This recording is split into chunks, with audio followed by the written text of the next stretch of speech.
So effectively, staffing has been industry globally, and in India was never a focused activity. And that's really when, in 2002, when we were exiting our earlier entrepreneurial venture, we were exploring new avenues and new businesses, and staffing seemed as good an idea and a concept to sell in India because it was a highly unregulated, informal market with no focused player and industry. And we believed that we could become that player and we could create that industry and kind of pioneer the concept of staffing into India. And I think, given our historical track record of the earlier entrepreneurial venture we were exiting, we kind of hit the ground running with customers who wanted staffing with a reliable partner, ensuring compliance, ensuring service delivery,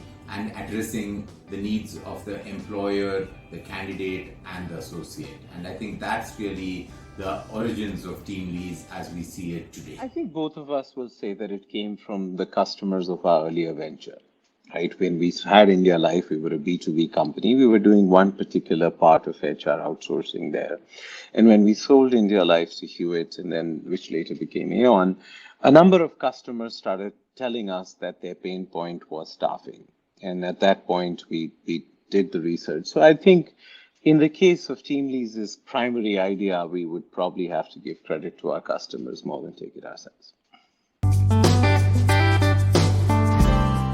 We got into staffing, we said we're really going to be providing people and we're going to kind of be leasing them to the organizations. So the communication of our activities seemed to best come out through calling ourselves TeamLease. And that's really how the name came about. And a lighter story on the logo was we were unsure how to go about it. We called some college kids and we said, can you doodle around for a logo?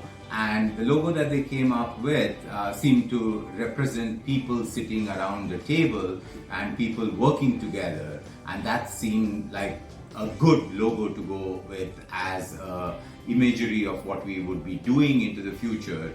And that's really the background to the name and to the logo of TeamLease. It best represents what we wanted to do, right? I mean, I think, Occam's razor is a philosophical concept about the simplest cut. And this is the simplest way to build a brand would be to have your brand explain what you do without having to explain it. And I think when even people who read the word TeamLease sort of figure out that we're leasing teams. Very quickly, we realized that unemployment was not as big a problem as unemployability. More kids were coming to us for jobs than we had jobs. And obviously, the other big thing that became clear was that unemployability is not as well understood in the world of education. And suddenly something, I think, in our mind clicked. I must say we were fertile soil. Both our parents, Ashok and mine, have worked in public policy. So we realized early in life that we don't live in an economy, we live in a society.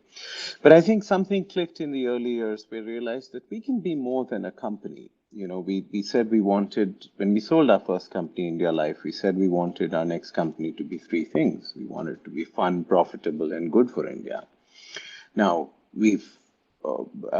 I had worked for an oil refinery before going to business school. That was profitable and good for India. It wasn't really fun. Ashok's, family and some cousins have had a cola franchise. Now that's fun and profitable. It isn't really good for India. At least my dentist doesn't think so, and I agree. I think in TeamLease, we found something that was unique. It was fun, profitable, and good for India because, a job changes in a life in ways that no subsidy ever can. And obviously, an education lets you get a better job than anything else can. So combining education, employment, and employability, the three E's, really somewhere in our mind it clicked that this can be a very successful company, but it can be a very impactful company too.